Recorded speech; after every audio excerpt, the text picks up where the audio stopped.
ఇప్పుడు ఆంధ్రప్రదేశ్ లో ఎలక్షన్స్ ఉన్నాయి కదా, మరి ఏ పార్టీ గవర్నమెంట్ ఫామ్ చేస్తే బాగుంటుంది అనుకుంటారు మీరు? పొత్తు కమిటీ మన పొత్తు వస్తున్నారు కదా, చంద్రబాబు పవన్ కళ్యాణ్ మోడీ ఖచ్చితంగా గెలుస్తారు. ఎందుకు అనుకుంటున్నారు మీరు?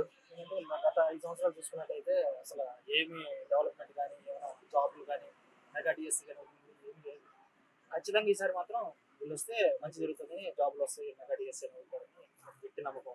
ఓకే, గతంలో కరెంట్ బిల్లు చంద్రబాబు నాయుడు గారి హయాంలో చూసుకుంటే కరెంట్ బిల్లు చాలా తక్కువ వచ్చేది, ఒక 400, 300, 500 అలా వచ్చేది. కానీ ఇప్పుడు జగన్ గారి పరిపాలనలో చాలా ఎక్కువ వస్తుంది అంటున్నారు కదా, సో దాని మీద మీ అభిప్రాయం ఏంటి? అది కన్ఫర్మ్ ఖచ్చితంగా.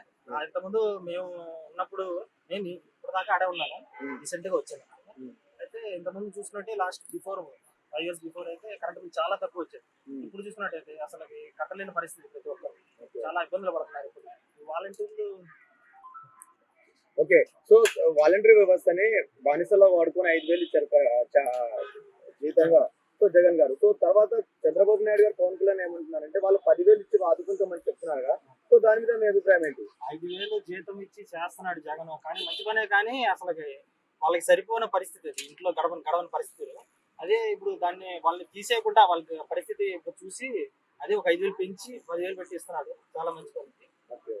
సో జగన్ గారు మళ్ళీ గెలిస్తే వాలంటరీ వ్యవస్థపై మొదటి సంతకం పెడతా అంటారు, చంద్రబాబు నాయుడు గారు వస్తే మెగా డిఎస్సీ పెడతా అంటారు మొదటి సంతకం. సో మీకు మెగా డిఎస్సీ కావాలనుకుంటున్నారా, లేకుంటే ఇది కావాలనుకుంటున్నారు, వాలంటరీ వ్యవస్థ కావాలనుకుంటారు? ముందుగా మెగా డిఎస్ఏ కావాలి. చాలా మంది ఉద్యోగులు వెయిట్ చేస్తున్నారు జాబుల కోసం, వలస వేరే దేశాలకు వెళ్ళి వర్క్ చేయడం కూడా చూస్తున్నారు. ఎక్కడ వాళ్ళకి ఇబ్బంది ఉంది. ఇక్కడ ఇంకా అదే ఆంధ్రలోనే మనం మెగా డిఎస్ఏ ఉంటే మంచిగా ఉంటుంది. ఒక రాష్ట్రంలో ఆర్బీఐ కార్యాలయం లేదు కదా, సో దాన్ని మీరు ఎలా చూస్తున్నారు? ప్రాబ్లం లేదు, తెలియకుండా. ఓకే, సో ఇంకొకటి ఏంటంటే చంద్రబాబు నాయుడు గారు 2047 విజన్ తో వస్తున్నారు. సో నిజంగా హైదరాబాద్ 2020 విజన్ తో హైదరాబాద్ ఇలాగా డెవలప్ చేశారు 2020 అని. సో 2047 అంటారు, నిజంగానే డెవలప్మెంట్ చేసే ఛాన్స్ అనుకున్నారా?